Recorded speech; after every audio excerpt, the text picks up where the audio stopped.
Bien, uno de los desafíos interesantes, creo que para los equipos técnicos y educadores dentro de las instituciones, es el cómo trabajamos esto. O sea, se trata de darles una charla, de pasarles una película, por ejemplo, que suelen ser los mecanismos que primero se nos vienen a la cabeza, porque claro, no somos profesores, pero incluso los profes están acostumbrados a una metodología clásica, digamos, en donde hay un profe que está adelante, que da la clase, y los estudiantes que la reciben. Y sobre esto, sobre las metodologías de enseñanza-aprendizaje, también hay todo un avance pedagógico que vale la pena mencionar y que tiene que ver con el constructivismo. Ahí hay dos autores importantes que son Jean Piaget y Lev Vygotsky, así para mencionar los más conocidos, que ya se lo plantearon a comienzos del siglo XX y que se plantea de que los educadores en general no estamos para enseñar nada, pero sí para que los demás aprendan mucho. Que es interesante porque el énfasis ahora no es en enseñar, sino en que los participantes aprendan.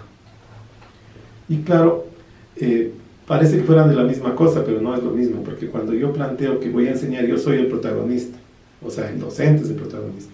Pero cuando lo que propongo es que los participantes aprendan, ellos son los protagonistas. Y el docente se convierte en un mediador, alguien que apoya, que aporta para que el otro aprenda. Y dentro de esa filosofía del constructivismo pedagógico hay varias propuestas metodológicas. Voy a mencionar unas tres. Por ejemplo, está la clase invertida, está el aprendizaje experiencial y podría estar también el aprendizaje basado en proyectos, solo por mencionar algunos. Y quisiera entonces centrarme en uno de estos métodos que es bastante útil, bastante práctico y que se puede aplicar de diferentes maneras en lo que significan procesos de capacitación, tanto a los niños, adolescentes, como a los propios padres y otros grupos con los que trabajamos, por ejemplo, con la comunidad. El modelo experiencial de enseñanza-aprendizaje es un modelo que lo planteó en realidad era un administrador, fíjese, no era un pedagogo, que se llama David Kolb. Y tiene cuatro momentos que son claves para entender este proceso.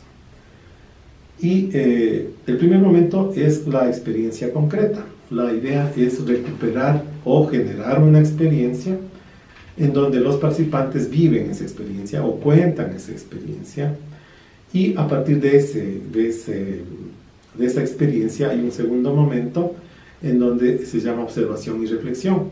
Es decir, aquí está la experiencia y luego viene la observación ¿de qué? De la experiencia. Es decir, aquí lo fundamental es que el facilitador o el mediador piense o planifique una experiencia lo suficientemente rica para que se genere emociones, se generen sentimientos que luego puedan ser analizados en esta segunda fase de observación y reflexión.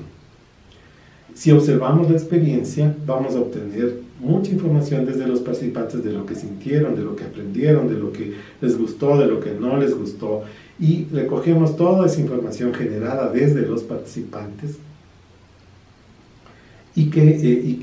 ¿Cuál es la herramienta fundamental acá desde el facilitador? Son preguntas. O sea, es importante incluso diseñar esas preguntas sobre la experiencia que vamos a generar para que vayamos obteniendo información respecto del tema central que queremos trabajar.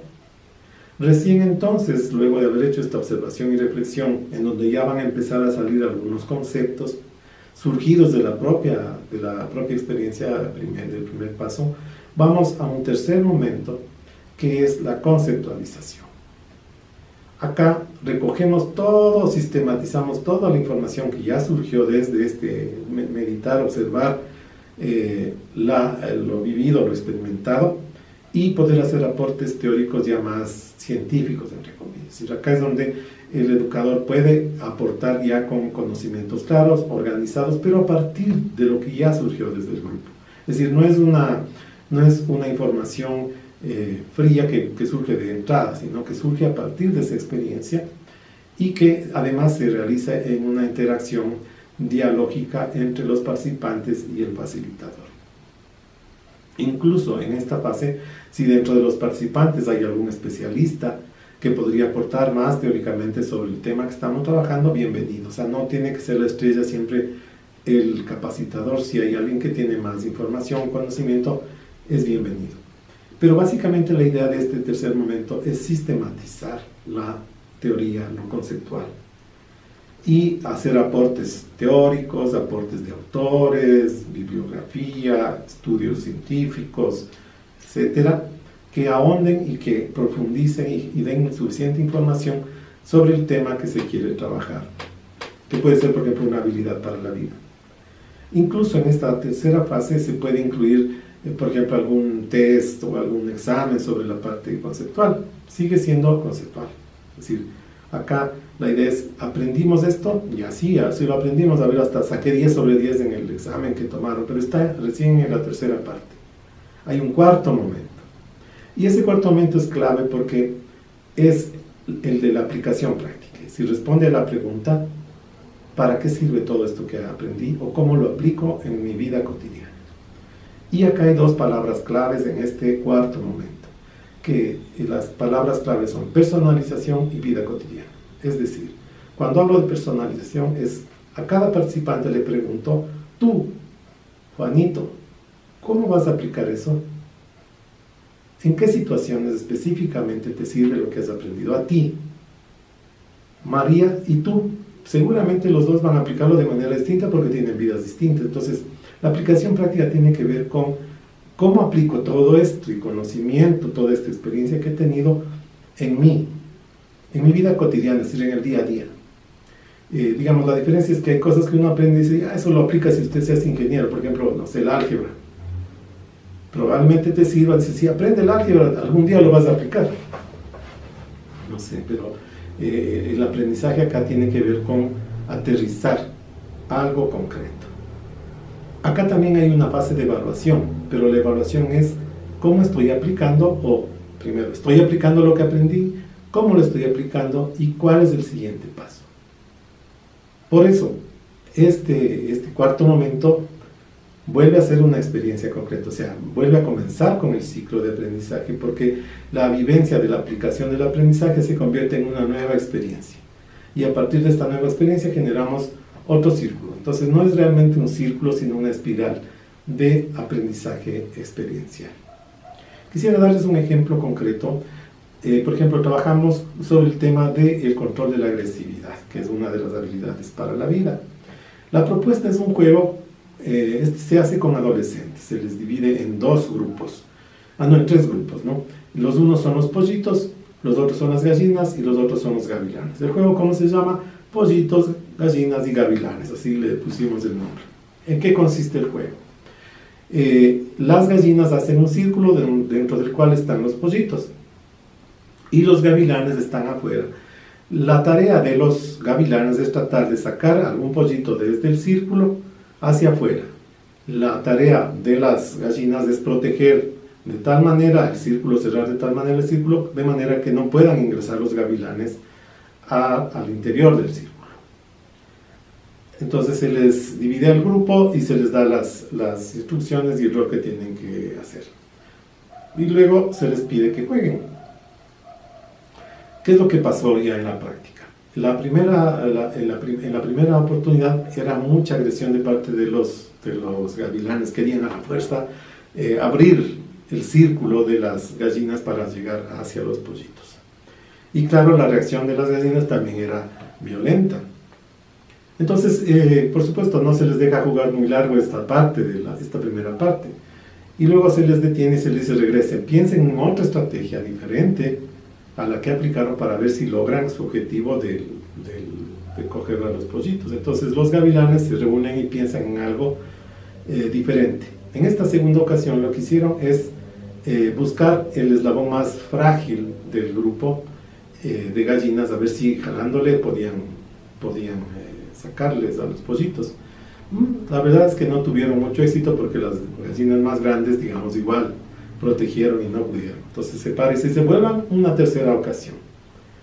En esa tercera ocasión, el grupo de gavilanes lo que hizo fue ir a hacer cosquillas. Y fueron a hacerle cosquillas a la gallina, entre comillas, más grande, era un chico grande, pero había sido muy cosquilludo. Entonces le hicieron cosquillas en el cuello, en fin, le hicieron cosquillas a algunos gavilanes, y otros estaban esperando la oportunidad cuando por la risa soltó un poco, y ahí pudieron acceder